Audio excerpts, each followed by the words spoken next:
Hey, welcome to the All of Fabric 6 server setup tutorial. So you'll want to go into your Ghost Forge, get All of Fabric 6 to be playable. Once it's playable, make a single player world load in, and then right here, oh, auto jump is still on. I didn't even realize. I hate it when it does that. Okay, and then in Minecraft itself, at the top left, you'll see that it says Minecraft 1.19.2 Fabric Loader 0.14.25. Now that's what we need to know. Now, the reason I'm making you boot up the game instead of just reading it right here, where it also says it, is because now everything's loaded that we might need. All the configs are guaranteed loaded, everything's loaded, right? So if we check multiplayer, there's some servers that they add for us. We don't need these, we can just delete them. This is if you want to buy a server, Bisect Hosting, pretty decent company. So right now we'll add a server called local host, or if you prefer 127.0.0.1, both of those would work, but we don't have a server yet. So we're gonna put this aside, and then right here we've made a folder called All of Fabric 6. While we're in the Minecraft, we can go to settings, resource packs, open pack folder, and we just press done. We can ignore what it does then. We go back to one folder in the All of Fabric, we put it to the side, and then right here we'll grab config, cube.js, mods, and let's say data packs, and we'll Control C, go to the other one, Control V. Now this is gonna take a little bit because it's a good amount of mods in this pack. How many mods was it? Does it say? Somewhere 394. So this is probably gonna be a little bit. So while that is happening, we already realized that we need Minecraft version 19.2 and Fabric 14.25. So we open up our browser on fabricmc.net. This will be in the description. We select 19.2, Fabric 14.25, install a version you can ignore, and then press this executable server.jar. Now I can, as you can see right at the bottom, if I do this, there's an actual link. I'll see if this link works in YouTube description so you don't have to go through all these options. It'll just straight up give you the download. If it doesn't work that way, that's unfortunate, but then it'll be this link in the description, so you can select the right one. Then we need to make ourselves a Start.bat file. So we're going to make a new text document, Start.bat. If this doesn't come up when you rename it, it means that you don't have file extensions showing. So at the top right here, the third tab is called build in my thing because it's Dutch. In your case, it'll probably be display or something like that. And then all the way on the right here, it says file name extensions. In my case, it's in Dutch, so it's bestandnaam extensions. We want to make sure that's checked, because if it's not checked, see how that .bat disappeared? If it's checked, it shows the .bat. Meaning, if we don't have that showing, we can rename it all we want, it won't change the actual file. I'll show you. Right here, start.txt. It doesn't change the actual file. Why? Because it's not actually changing the .bat. See, .txt, .bat. So this would still work, but we want to keep it as a .bat. Reason for that is otherwise it won't do what we need it to be doing.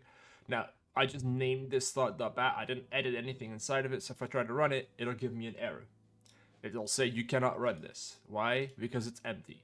Now, inside of this, it'll be in the description. You will want to post this line. Now, this line I need to modify a tiny bit because it's from a different pack that I made. But it's not that hard to modify because I know what it needs to say. Because all it needs to say is the exact... Oh, crud, I made a mistake. So this needs to say right here, fabric server, whatever, right? It needs this exact line. So we could even do this, F2 it, and then take this exact line and Control V it. I already made it the right way. And then you save it with Control S, or you go to File Save. You can close it, and then we're gonna run Start.bat. Now, it'll start downloading the Minecraft server. This will all be in Dutch again because my PC's in Dutch. And then eventually it'll ask us for a EULA. Assuming there are no mods that we needed to delete in the mods folder that are fully single player. But it'll tell us if there are any mods that need to be deleted. The reason I'm showing you the actual full setup from the get-go without telling you like delete these is so that anyone watching this can learn how I get to know which mods I need to delete. And if there's even any mods I need to delete for the server to be able to run. Because there's been a request for all of Fabric 6 as well as all of Fabric 7, which I'll be doing after this, so yeah. Multiplayer, it's still not up because it's still booting, but I'm pretty sure that it's going to work without having to modify anything at this point. See, it just popped up the EULA, so we'll go true.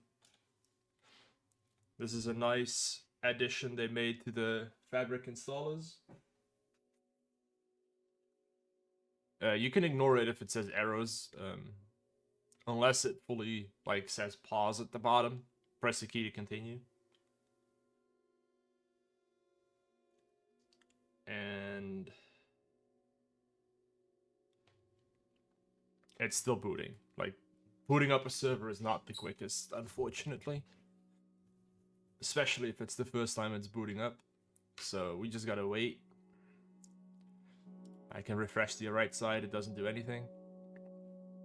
And then if you want to play this server with your friends, you'll either have to upload these files once you've ran it once. Just upload the files to your server. Now this could be any server you have access to. Meaning if you have access to the files of a Apex hosting server, file access, you can just grab this stuff. I mean, you can grab it all if you want.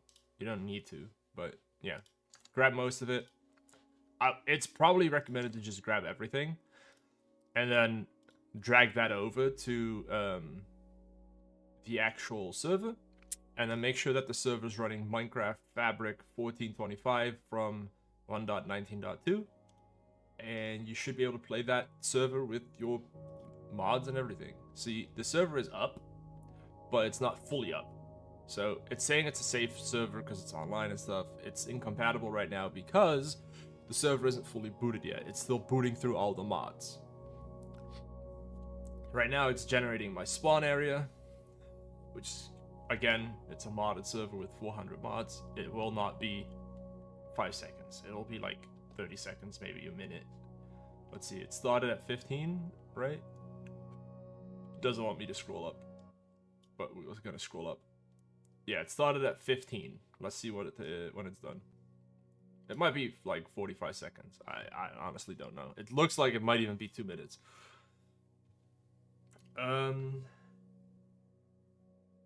Let's see.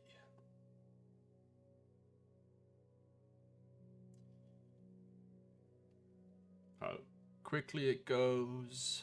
Because I can't join the server to show you that it's working until this is done. So we gotta just wait. So all of Fabric apparently didn't have any single player mods that needed to be removed. Otherwise this wouldn't have worked as easily as it has. So did it say it's done? It did say it's done. Okay, so now we can refresh, we can join the server.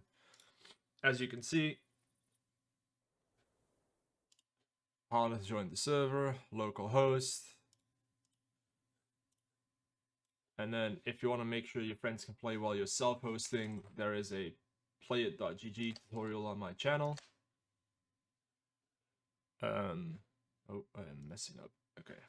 And so just make sure you do not close this, because that's the actual server. If I close this, the server crashes, right?